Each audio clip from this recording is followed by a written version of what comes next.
আচ্ছা, এখন আমরা শেষ করব ষষ্ঠ শ্রেণীর চতুর্থ পরিচ্ছেদ, যেটা হলো বাক্যতথ্য।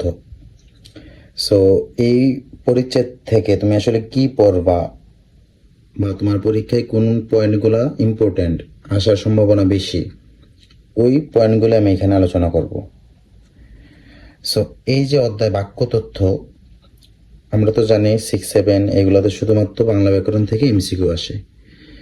সো এইখান থেকে আমি যেই পয়েন্টগুলো পড়বো, ওই পয়েন্টগুলো যদি তোমরা মনে রাখতে পারো তাহলে ইনশাল্লাহ দেখবে এমসিকিউ সবগুলোই পারবা। তো চলো শুরু করা যাক। প্রথম এই পয়েন্টটা পড়বা যে শব্দ থেকে বৃহৎ একক হলো বাক্য। শব্দ থেকে বৃহৎ মানে বড় একক হলো কি? বাক্য। যেমন আমি এখানে একটা বাক্য পড়ি, যেমন দেখো, আমি পড়ালেখায় আনন্দ পাই। এখানে আমি হলো একটা শব্দ, পড়ালেখা হলো একটা শব্দ, আনন্দ একটা শব্দ, পাই এটা একটা শব্দ। কিন্তু দেখো এখানে এই সবগুলা শব্দ মিলে আমি পড়ালেখায় আনন্দ পাই, এটা একটা কি? বাক্য। তাহলে এইখানে শব্দ কয়টা? একটা, দুইটা, তিনটা, চারটা। কিন্তু বাক্য কয়টা? এই চারটা শব্দ মিলে একটা বাক্য। তাহলে বাক্য হলো কি? বড়, আর শব্দ হলো ছোট। ওই কথাটাই এখানে বলছে যে শব্দ থেকে বৃহৎ একক হলো কি? বাক্য। শেষ। বাক্যের পরিচয় এখান থেকে পড়বা এই জায়গাটা। যেমন বাক্যের শব্দকে বলে পদ। বাক্যের শব্দকে কি বলে? পদ। এখানে আসো, আমি বই পড়ি, এটা একটা বাক্য। এখানে আমি একটা পদ, বই একটা পদ, পড়ি একটা পদ। কিন্তু নর্মালি আমি কিন্তু একটা শব্দ, বই একটা শব্দ, পড়ি একটা শব্দ। কিন্তু এই শব্দগুলা যখন কোনো বাক্যের মধ্যে বসবে তখন এইগুলার শব্দ থাকবে না। তখন এই আমি হলো একটা পদ, বই হলো একটা পদ, পড়ি একটা পদ। তাহলে আমি বই পড়ি, এখানে কয়টা পদ আছে? একটা, দুইটা, তিনটা। বুঝছো? যখন তুমি একটা শব্দ বাক্যের মধ্যে বসাবা তখন সেটার শব্দ থাকবে না, সেটা হয়ে যাবে কি? পদ। তাহলে আমি বই পড়ি, এখানে কয়টা পদ আছে? তিনটা। বাক্য গঠন, একটা বাক্য কিভাবে গঠিত হয়? পদগুলো পরপর সাজালেই বাক্য হবে না। যেমন দেখো, আমি বই পড়ি, এটা একটা বাক্য। কিন্তু তুমি মন মতো শুধুমাত্র কতগুলো শব্দ দিয়ে দিলা, বাক্য হবে না। বসেছিলাম সকালে পাশের রাস্তার আমি, এটা একটা বাক্য না, কারণ এটা দ্বারা কোনো সুন্দর অর্থ বোঝায় না। যেমন এইটাকে যদি এভাবে লেখা হয় যে আমি সকালে রাস্তার পাশে বসেছিলাম, তখন কি হলো? সুন্দর একটা অর্থ প্রকাশ করলো, তখন এটা হলো বাক্য। তার মানে হলো কতগুলো পদ পরপর সাজালে বাক্য হবে না, সেই পদগুলো কি হতে হবে? একটা সুন্দর অর্থ প্রকাশ করতে হবে, পদগুলোকে সুন্দরভাবে নিয়ম মেনে সাজাতে হবে। এখন এই যে পদগুলো সাজানোর একটা নিয়ম আছে, নিয়মটা কি? বাংলা বাক্যের গঠন হলো প্রথমে থাকবে কর্তা, তারপরে কর্ম, তারপরে ক্রিয়া। কর্তাকে ইংলিশে বলা হয় সাবজেক্ট, কর্মকে বলা হয় অবজেক্ট, আর ক্রিয়াকে ইংলিশে বলা হয় ভার্ব। তাহলে বাংলায় প্রথমে কে থাকবে? কর্তা, তারপরে কর্ম, তারপরে ক্রিয়া, যেটাকে সংক্ষেপে বলা হয় এসইউবি। এসইউবি মানে হলো সাবজেক্ট, ও মানে হলো অবজেক্ট, বি মানে হলো ভার্ব।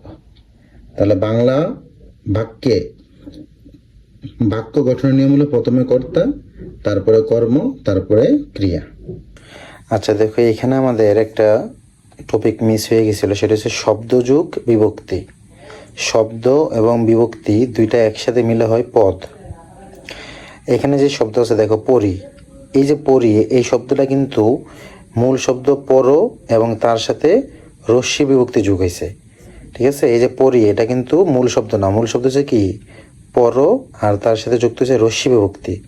সো এই পড়ো এবং রস্যি বিভক্তি যুক্ত হইয়া হয়েছে কি? পড়ি। তাহলে এই পড়ির সাথে কোন বিভক্তি আছে? রস্যি বিভক্তি। আবার দেখি এখানে আমি এবং বই, এই দুটা শব্দে কিন্তু কোনো বিভক্তি নাই। আমি এটা মূল শব্দ, বই এটা মূল শব্দ, তো এই শব্দগুলোতে কোনো বিভক্তি নাই। আর যেখানে কোনো বিভক্তি নাই সেখানে শূন্য বিভক্তি কল্পনা করতে হবে। আরেকটা উদাহরণ আমি দেখাই, দেখো, এই যে করা, এই করা কিন্তু মূল শব্দ না, মূল শব্দ হচ্ছে করো। তার সাথে যুক্ত হচ্ছে কি এই যে আকারটা, এই আকারটা মানে হচ্ছে আ। তাহলে এই যে করা, এটার মূল শব্দ হচ্ছে করো, আর তার সাথে অতিরিক্ত যুক্ত হচ্ছে কি আ বিভক্তি। তাহলে এই যে করা, এই করা শব্দের মধ্যে কোন বিভক্তি আছে? আ বিভক্তি আছে। কোন বিভক্তি? আ বিভক্তি। সো এই টপিকটা আমাদের একটু মিস হয়ে গেছিল, এই টপিকটা আবার একটু পুনরায় দেখে নিবা। হ্যাঁ, এখন আসো এই পয়েন্টটা থেকে কিভাবে পড়বা। পরীক্ষায় আসবে যে বাপগত দিক থেকে বাক্যকে কয়টি শ্রেণীতে বিভক্ত করা যায়? উত্তর হবে 4টি। বাপগত দিক থেকে বাক্যকে 4টি শ্রেণীতে বিভক্ত করা যায়। সবগুলো নাম শিখবা। 1, বিবৃতিমূলক, যেটাকে ইংলিশে বলা অ্যাসার্টিভ। ইংরেজি নামগুলা তোমার শেখার প্রয়োজন নাই, বাট ইংরেজির সাথে মিলায় পড়লে বেশি দিন মনে থাকে। 2, জিজ্ঞাসাবোধক, যেটাকে ইংলিশে বলা ইন্টারোগেটিভ। 3 হলো বিস্ময়বোধক, যেটাকে ইংলিশে বলা এক্সক্লামেটরি। আর 5 হলো অনুজ্ঞাবাচক। আমরা তো ইংলিশে জানি 5 প্রকার, কিন্তু বাংলায় কয় প্রকার? 4 প্রকার। সো ওই যে অপটেটিভ সেন্টেন্স এবং ইম্পারেটিভ, এই দুইটা সেন্টেন্স হলো অনুজ্ঞাবাচক বাক্য। সো এই হলো বাক্য 4 প্রকার: বিবৃতিমূলক বাক্য, জিজ্ঞাসাবোধক বাক্য, 3 হলো বিস্ময়বোধক বাক্য, 4 হলো অনুজ্ঞাবাচক বাক্য। তারপর এই পাশে আসবা, প্রথমে বলবা বিবৃতিমূলক বাক্য কাকে বলে। যে বাক্য কোনো কিছু বিবৃতি করা হয় তাকে বিবৃতিমূলক বাক্য বলে। বাস। তারপর উদাহরণগুলা এখানে আমি লেখা রাখছি, দেখো সবগুলা উদাহরণ 2 থেকে 3 বার পড়বা।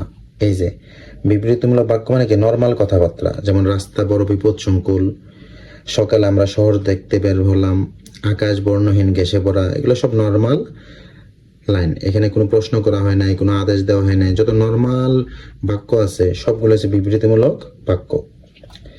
বিবৃতিমূলক বাক্য আবার কয় প্রকার? 2 প্রকার। 1 নম্বর হচ্ছে হাবোধক, 2 নম্বর হচ্ছে নাবোধক। নাবোধক কোনগুলো? যেখানে না কথাটা উল্লেখ করবে, যেমন আমরা আজ মাঠে যাইনি, টুম্পা সিনেমা দেখবে না, এক গ্রামে একজন ডাক্তারও নাই। এই যে সব নেই, যাইনি, না, এগুলো সব কি বোধক শব্দ? নাবোধক শব্দ। এইখানে বাক্যগুলো হলো নাবোধক বাক্য। আর হাবোধক বাক্য মানে হলে যেখানে কোনো নাবোধক শব্দ থাকবে না, যেমন রাহাত ফুটবল খেলে, সানজিদা গান গায়, এখানে কোনো নাবোধক শব্দ নেই। তারপর এখানে জিজ্ঞাসাবোধক বাক্য কি? জিজ্ঞাসাবোধক বাক্যের অপর নাম হলো প্রশ্ন বাক্য। এটা পরীক্ষা আসতে পারে যে জিজ্ঞাসাবোধক বাক্যের অপর নাম কি? প্রশ্ন বাক্য। তো জিজ্ঞাসাবোধক বাক্য কি? যেটা দ্বারা আসলে প্রশ্ন করা হয়, যেমন আজকে তোমার স্কুল খোলা, আপনি কি চা খাবেন, তুমি কি ভাবছো, এগুলো সব প্রশ্ন। সো প্রশ্নগুলো হলো জিজ্ঞাসাবোধক বাক্য।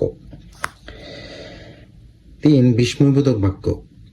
এই বিস্ময়বোধক বাক্য মানে হলো এ ধরনের বাক্যে বিস্ময় মানে কোনো কিছু দেখে তুমি অবাক হইবা, উচ্ছ্বাস মানে আনন্দ, অথবা আকস্মিক ও প্রবল আবেগ মানে সুখ দুঃখ এরকম। যেমন বাপরে কি প্রচন্ড গরম, এই যে বাপরে মানে তুমি কোনো কিছু দেখে অবাক হইছো, বললা বাপরে। এরপর অনেক গরম, তুমি বললা যে কি গরম আজ, লোকটার কি সাহস, লোকটির সাহস দেখে তুমি কি হইছো? অবাক হইছো। তো এইগুলো হচ্ছে আসলে বিস্ময়বোধক বাক্য। অনুজ্ঞাবাচক বাক্য, যে বাক্য দ্বারা আসলে অনুরোধ, আদেশ, প্রার্থনা, আশীর্বাদ, মিনতি মানে অনুরোধই বোঝায়, এটা আসলে আলাদা কিছু না। সো এই ধরনের বাক্যগুলোকে বলে অনুজ্ঞাবাচক বাক্য। আর অনুজ্ঞাবাচক বাক্যের অপর নাম হলো অনুজ্ঞা বাক্য। এই যে অপর নাম আছে, মানে এখানে ইন্টারোগেটিভ সেন্টেন্সের জিজ্ঞাসাবোধক বাক্যের অপর নাম কি? প্রশ্ন বাক্য এইটা। এবং এই যে অনুজ্ঞাবাচক বাক্যের অপর নাম কি? অনুজ্ঞা বাক্য। এইগুলা খেয়াল রাখবা।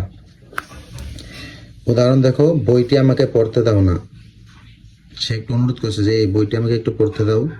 তুমি ক্লাসে কথা বলবে না, সেই অনুরোধ করছে বা নিষেধ করছে যে এই ক্লাসে কথা বললো না। বাংলাদেশ চিরজীবী হোক, সে কি করছে? দোয়া করছে, আল্লাহ তোমার মঙ্গল করুক, একটা দোয়া করছে। কাল আসতে ভুল করবে না, কিন্তু সে একটু জোর দিয়ে বললে কালকে কিন্তু আইতে ভুল করে না।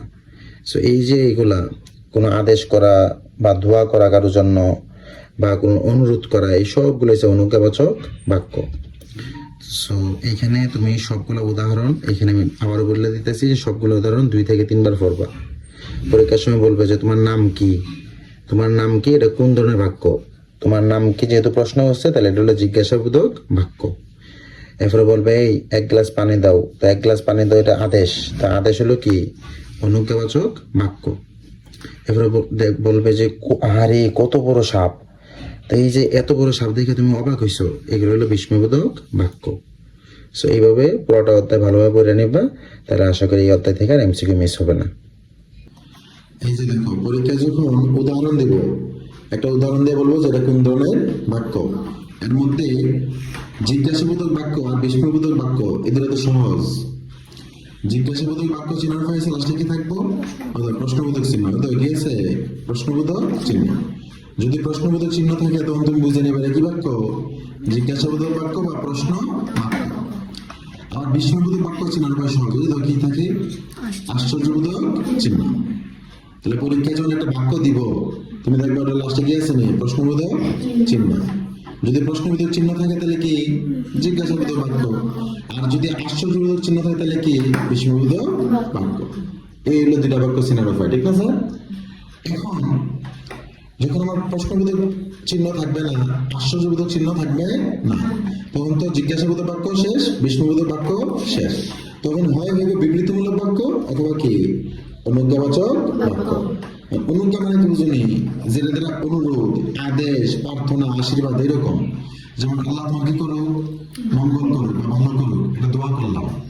বা কোনো কিছু দেখে অবাক হয়েছে, একটা বড় সাপ দেখছো না, অবাক হলে তো আবার কি, বিস্ময়বোধক বাক্য। আদেশ করছে, এই এক গ্লাস পানি দাও। নিষেধ করছে, এক ক্লাসও কথা বললো না। এরকম আদেশ, নিষেধ, এগুলো হচ্ছে কি বাক্য, অনুজ্ঞামূলক বাক্য। যখন তুমি একটা বাক্য দেখো যে এর মধ্যে প্রশ্নবোধক চিহ্ন নাই, তাহলে প্রশ্নবোধক নাই। যখন দেখবা আশ্চর্যবোধক চিহ্ন নাই, তাহলে বিস্ময়বোধক বাক্য নাই। যখন দেখবা যে ওই বাক্যটা তারা কি করতেছে না, কোনো আদেশও করতেছে না, কোনো দোয়াও করতেছে না, কোনো নিষেধও করতেছে না, কোনো পরামর্শ দিতেছে না, কোনো কিছুই নেই, তাহলে অনুজ্ঞাবাচক বাক্য নেই। তখন সেই বাক্যটা নিঃসন্দেহে কি হবে, বিবৃতিমূলক বাক্য। সো তুমি যদি এই তিন নাম মুখস্থ করো, তাহলে এটা বোঝার দরকার নাই, এটা এমনি অটোমেটিকলি হয়ে যাবে, বুঝছো? এই যে 9 নম্বর উদাহরণটা দেখো, কি লেখা, পিউ সিনেমা দেখতে পছন্দ করে না। এটা কোন ধরনের বাক্য? আচ্ছা, এখানে কি প্রশ্নবোধক চিহ্ন আছে?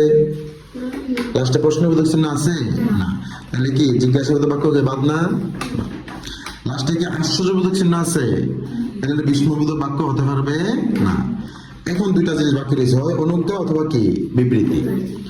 অনুজ্ঞা মানে হলো আদেশ উপদেশ করব বা নিষেধ দিব।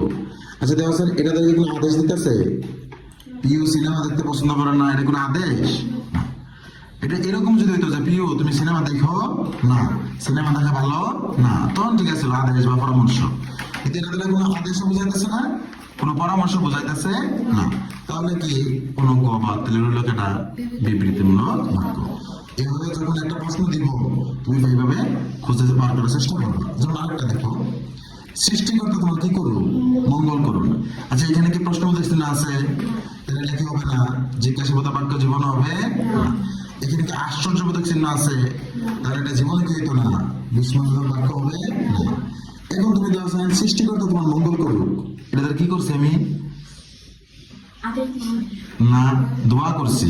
সৃষ্টিকর্তা তোমার মঙ্গল করুক, এটা কি বলছে, এটা দোয়া, আল্লাহ তোমার মঙ্গল করুক। দোয়া ব্যবহার করে গেলে কি অনুজ্ঞাবাচক বাক্য, অনুজ্ঞাবাচক, বুঝছো? আচ্ছা শোনো, এখন তুমি যখন ফুল অধ্যায়টা শেষ করবা, তারপর তুমি কি করবা? ফুল অধ্যায় শেষ করার পরে দেখো এখানে কিছু এমসিকিউ আছে, সেগুলো আগে প্র্যাকটিস করবা। যেমন যে কাজ করে তাকে কি বলে? যে কাজ করে তাকে কর্তা বলে।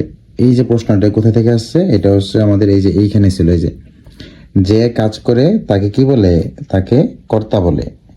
আর যে কাজটা হলো কি, কর্ম। যে কাজ করে তাকে বলা হয় কর্তা, আর যে কাজটা করে সেই কাজটা হলো কর্ম। সো এইখান থেকে এমসিকিউটা আসছে যে কাজ করে তাকে কি বলে? তাকে বলা হয় কর্তা। তারপরে দেখো 2 নম্বর যে এমসিকিউটা আছে, বাংলা বাক্যের সঠিক গঠন বৈশিষ্ট্য হলো কি? আমরা তো বাংলা বাক্যের গঠন জানি, প্রথমে থাকে কর্তা, তারপরে কর্ম, তারপরে কি ক্রিয়া। এই যে এটা এখান থেকে আসছে, এই যে প্রথমে থাকে কর্তা, তারপরে কর্ম, তারপরে কি ক্রিয়া। সো 2 এর আনসার হলো ক। ভাবগত দিক থেকে বাক্য কত প্রকার? ভাবগত দিক থেকে বাক্য 4 প্রকার। এটা আসছে কোথা থেকে? এটা আসছে তোমার এই যে এখান থেকে। সো এইভাবে পরবর্তী পেজও তুমি দেখবা আরো কতগুলো এমসিকিউ আছে, এই সবগুলো এমসিকিউ নিজে নিজে সলভ করবা। যেমন এখানে দেখো, বিবৃতিমূলক বাক্য কত প্রকার? বিবৃতিমূলক বাক্য হচ্ছে 2 প্রকার, একটা হলো হা বোধক আর একটা হলো না বোধক। তারপর দেখো সংবাদ পাওয়ার জন্য শ্রোতাকে লক্ষ্য করে যে বাক্য বলা হয় তাকে কি বলে? তুমি কোনো একটা সংবাদ পাওয়ার জন্য শ্রোতাকে লক্ষ্য করে কি করবা? প্রশ্ন করবা। সো প্রশ্ন করলে সেটা হচ্ছে জিজ্ঞাসাবোধক বাক্য। এই জায়গাটা কোথা থেকে আসছে? এটা আসছে তোমার এখান থেকে। এই যে সংবাদ পাওয়ার জন্য শ্রোতাকে লক্ষ্য করে যে বাক্য বলা হয় তাকে কি বলে? জিজ্ঞাসাবোধক বাক্য বা প্রশ্ন বাক্য। সো তুমি এটা যদি একটু দাগায় রাখো তাহলে ভালোই হয়, খারাপ না।